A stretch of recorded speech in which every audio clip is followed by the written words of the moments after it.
Hi, I'm going to be doing The Singing Revolution, and this is by Graf Richards. So, the Singing Revolution was a name coined for events between 1986 and 1991. Originally, it was in 86, but it was technically a 4-year movement.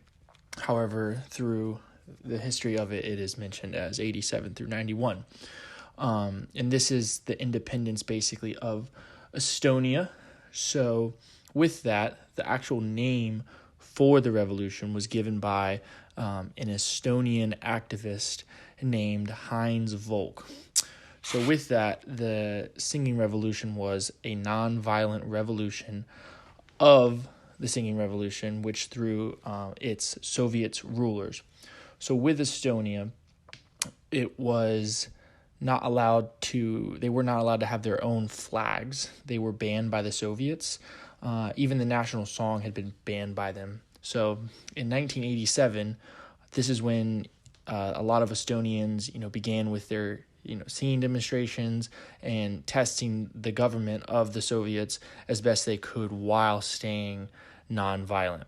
So kind of breaking down the movement of the nationalist movement, there were 3 groups. One of the groups was the Heritage Society. This involved kind of the cultural and historic side of the nationalism. And then we had the Popular Front, which was open to working with the Estonian communists to reform kind of within the middle. So, and then the third was the Estonian National Independence Party. So basically, after all of this, through thick and thin, 4 years of,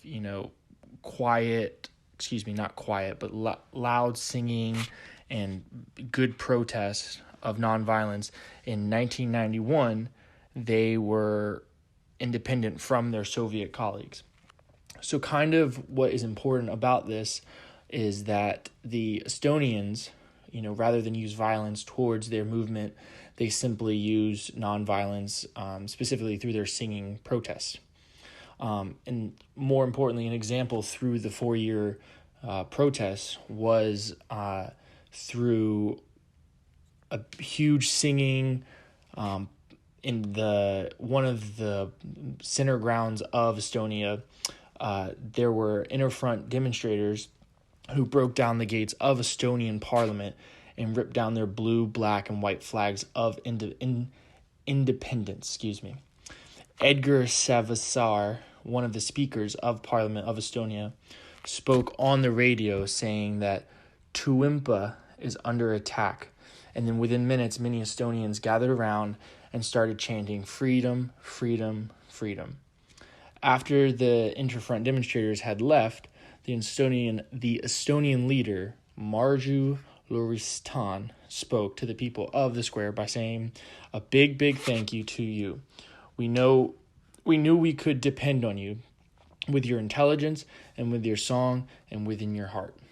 So, in 1991, when they got their independence from the Soviets, a last kind of result from the Soviets, they actually tried destroying some of the radio and TV stations by going through them with their tanks.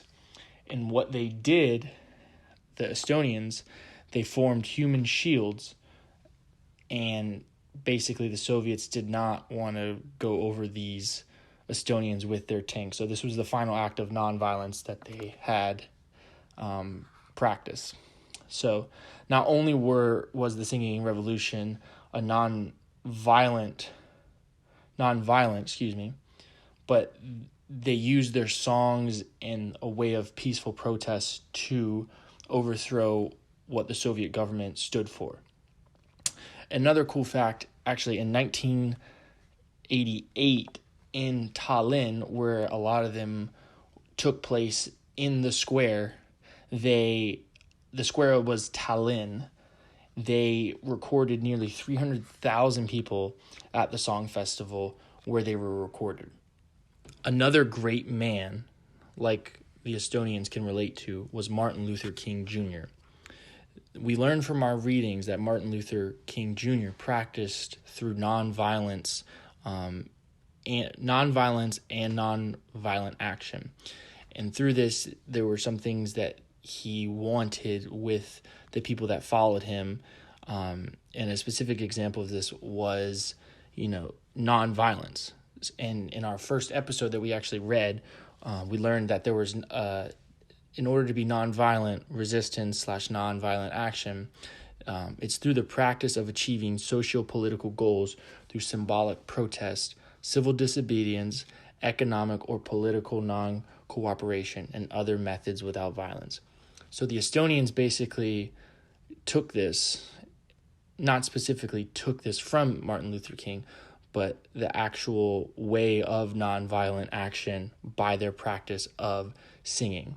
So this was really cool to see how Martin Luther King in the 60s said these things of nonviolence, and in 87 through 91, the Estonians took this idea of nonviolence and ran with it. So, also, like Martin Luther King, another man who practiced a way of nonviolence was Gandhi. And an example of his idea of nonviolence was how he rejected the idea of injustice. It should be fought by any means necessary type of thinking. So he actually rejected this idea, and like the Estonians, with the demonstrators who broke down the gates of the parliament, instead of, coming to their aid and fighting these, demonstrators, what they did was, instead of fighting them with violence, they reacted by coming together and chanting freedom, freedom, freedom. And that itself is a heroic act of the nonviolent way of protesting.